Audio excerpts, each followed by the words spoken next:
those entrenched norms that make constitutional life possible. That is, the separation of powers, judicial independence, democratic governance, inalienable fundamental rights, and above all, the sovereignty of the people.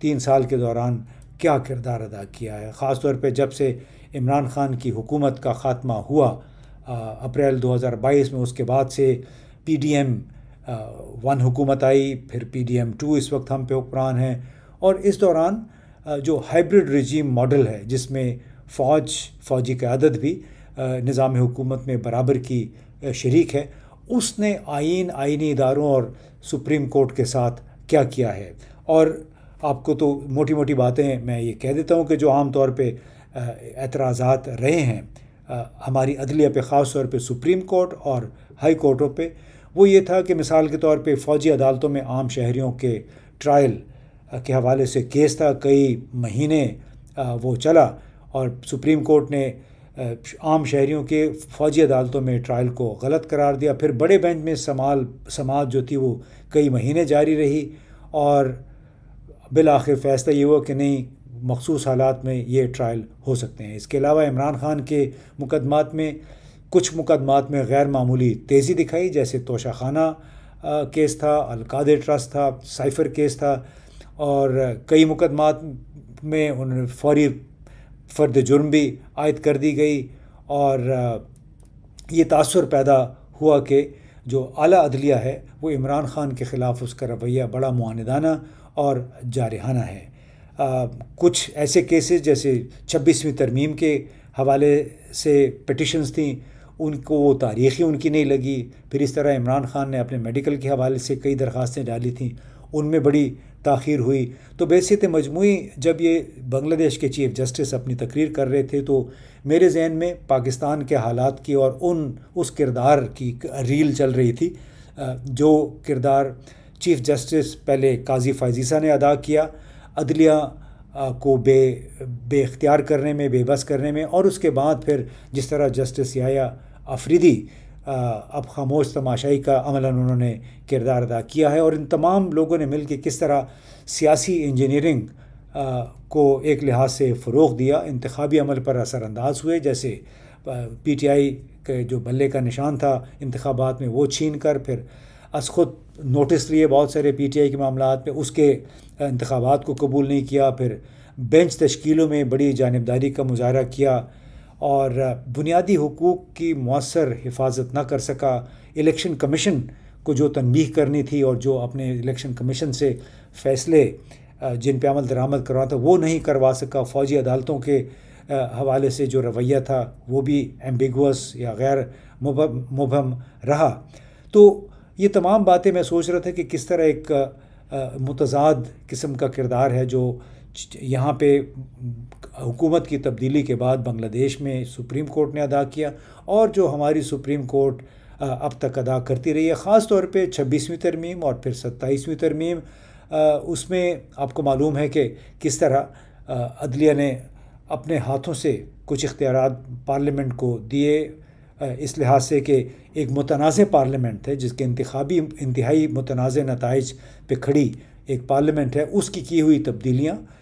جو کہ آئین کے بنیادی ڈھانچے سے بھی بظاہر متصادم ہیں، اس میں ایک سہولت کاری کی عدالت نے اس کے خلاف کیسز نہیں لیے ہیں. اور